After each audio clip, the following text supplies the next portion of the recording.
आज हम आप लोगों को विद्युत या इलेक्ट्रिसिटी के बारे में बताएंगे। तो पूरी जानकारी के लिए मेरा पूरा वीडियो अंत तक ध्यान से देखिए। चलिए शुरू करते हैं।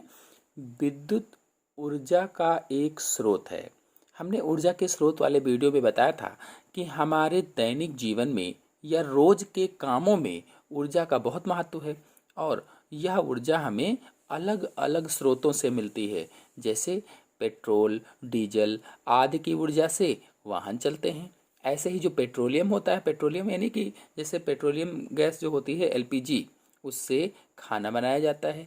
तो जिस तरह से ये सभी ऊर्जा के स्रोत हैं, बिल्कुल इसी तरह से विद्युत भी ऊर्जा का एक स्रोत होती है।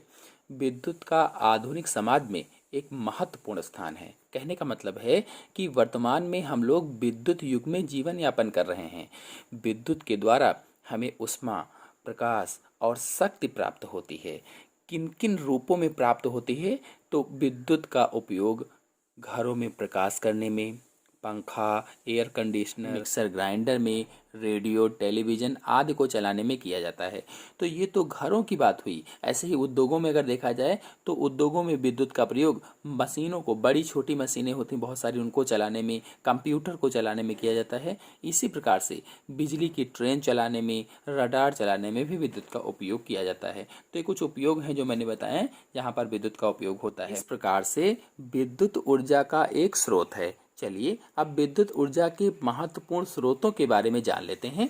तो विद्युत ऊर्जा के स्रोत अथवा सोर्सेज ऑफ इलेक्ट्रिक एनर्जी, जिसमें से पहला है विद्युत सेल अथवा इलेक्ट्रिक सेल। ये क्या होता है? तो विद्युत सेल में रासायनिक क्रियाओं के द्वारा पदार्थों की रासायनिक ऊर्जा का रूपांतरण विद्युत ऊर्जा में होता है। यानी इसमें रासायनिक ऊर्जा का बदलाव विद्युत ऊर्जा में होता है। तो विद्युत सेल विद्युत का एक महत्वपूर्ण स्रोत होती है, बिजली का एक महत्वपूर्ण स्रोत होती है। और विद्युत सेल से रासायनिक ऊर्जा जो होती है इसके अंदर, वो उपयोग करने पर विद्युत ऊर्जा में बदल जाती है। यानी जो विद्युत सेल में रासायनिक ऊर्जा होती है और जब उसका उपयोग करते हैं, जलाते हैं, तो वो रासायनिक ऊर्जा से विद्युत ऊर्जा में बदल जाती है। जैसे वोल्टीय सेल, शुष्क सेल, डेनियल सेल, सीसा संचायक सेल आदि ये सेल जो होते हैं, ये सभी विद्युत सेल या इलेक्ट्रिक सेल होते हैं। तो इन सेलों से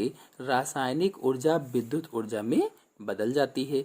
इसमें से कॉम्पिटिटिव एग्जाम्स में प्रश्न भी पूछे जाते हैं। जैसे पूछ लिया कि सीसा संचायक सेल में कौन सी ऊर्जा होती है, पूछ लिया कि ऐसे सेल का नाम बताइए जो रासायनिक ऊर्जा को विद्युत ऊर्जा में बदलता है। तो इसमें से आप कोई बता सकते हैं। चलिए दूसरे पर आते हैं। दूसरा है विद्युत जनित्र अथवा डायनमो भी इसको कहा जाता है।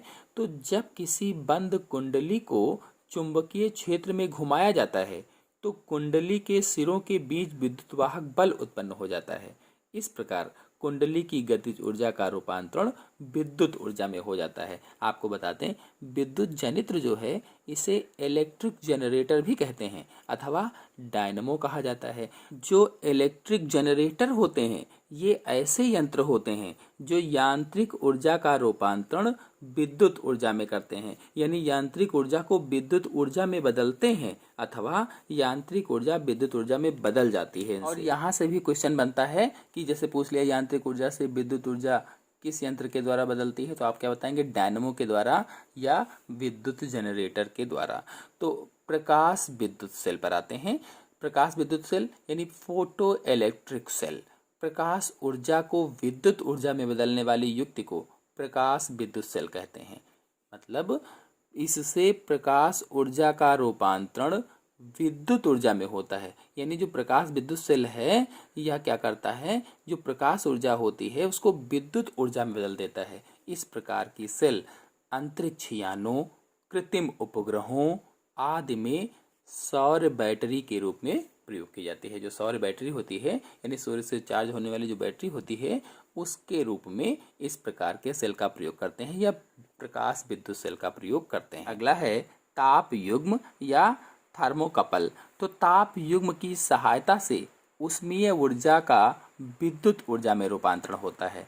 अर्थात ताप युग्म ऊष्मीय ऊर्जा को विद्युत ऊर्जा में बदल देता है। इसमें ऊष्मीय ऊर्जा होती है और यह उसे किस में बदलता है? विद्युत ऊर्जा में बदलता है। बता दें कि जो दो अलग अलग धातुओं के चालकों को जोड़कर यंत्र बनाया जाता है उसे ही ताप युग्म कहा जाता है। यानी कुल मिलाकर कहा जाए तो इसमें दो अलग अलग धातुओं के सिरों को जोड़ दिया जाता है तो वो ताप युग्म बन जाता है। अगला है पवन ऊर्जा या विंड एनर्जी। तो बहती हुई वायु या पवन में गतिज ऊर्जा होती है और पवन चक्की जो होती है, विंड मिल जो होती है, इसे चला करके वायु की गतिज ऊर्जा को वैद्युत ऊर्जा में बदला जाता है। यानी पवन चक्की क्या करती है, जो वायु की गतिज ऊर्जा होती है इसको विद्युत ऊर्जा में बदल देती है या बिजली में चेंज कर देती है।